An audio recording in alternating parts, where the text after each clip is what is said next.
Another short video. আমি মৌমি আজকে খুব গুরুত্বপূর্ণ একটি কথা বলতে চলেছি কি না, human development is not just growing older, it is growing deeper, wiser, aware of life itself. মানে কি, মানুষের বিকাশ শুধুমাত্র বয়স হয়ে যাওয়াটাকে কিন্তু বলে না।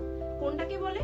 বয়সের সাথে সাথে ম্যাচুরিটি আসবে। কিসের ম্যাচুরিটি? ডিসিশনের ম্যাচুরিটি, গভীরতা, জীবন সম্পর্কে জ্ঞান এবং বুদ্ধিমত্তার বিকাশ যখন হবে তখনই আমরা বুঝবো যে হ্যাঁ আমাদের সঠিক ডেভেলপমেন্ট হয়েছে। কিন্তু কথাটি আমি কেন বলছি এক্ষুনি জানতে পারবেন।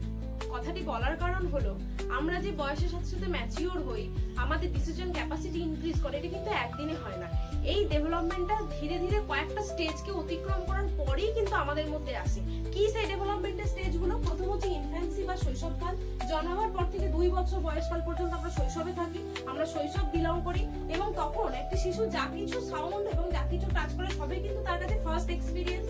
এরপর সেখান থেকে আসে চাইল্ডহুড বা বাল্যকাল। 2 থেকে 12 বছর বয়সকালটাকে আমরা বাল্যকাল বলি। এই সময় শিশু একটা ইমাজিনেশনের জগতে থাকে, যখন তারা অবাস্তবিক যুক্তির মাধ্যমে কার্যকারণ সম্পর্ককে নির্ধারণ করার চেষ্টা করে।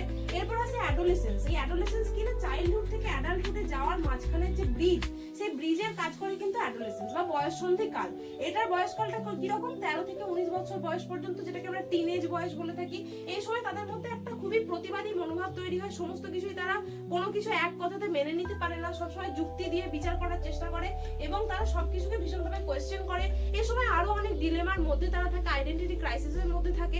আর এই জায়গাটাকে যখন তারা অতিক্রম করে তখন তারা আসে অ্যাডাল্টহুডে, অর্থাৎ প্রাপ্তবয়স্ক হয়। যখন তারা প্রাপ্তবয়স্ক হয়, যখন 20 বছর বয়স হয় এবং আজন্মকাল, যতদিন তারা বাঁচবে 60 বছর এবং তার বেশি যখন বাঁচে, তখন তারা ধীরে ধীরে কি হয় না, রিয়ালিটির মুখোমুখি হয়, বাস্তবের মুখোমুখি হয়, বাস্তববাদী হয়।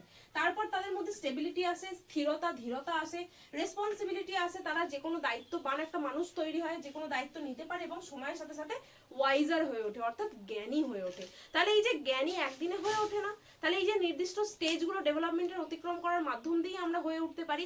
আর এই স্টেজগুলো সম্পর্কে যদি ডিটেলস জানতে হয় তাহলে অবশ্যই visit my channel and subscribe my channel CDP simplified. Thank you so much.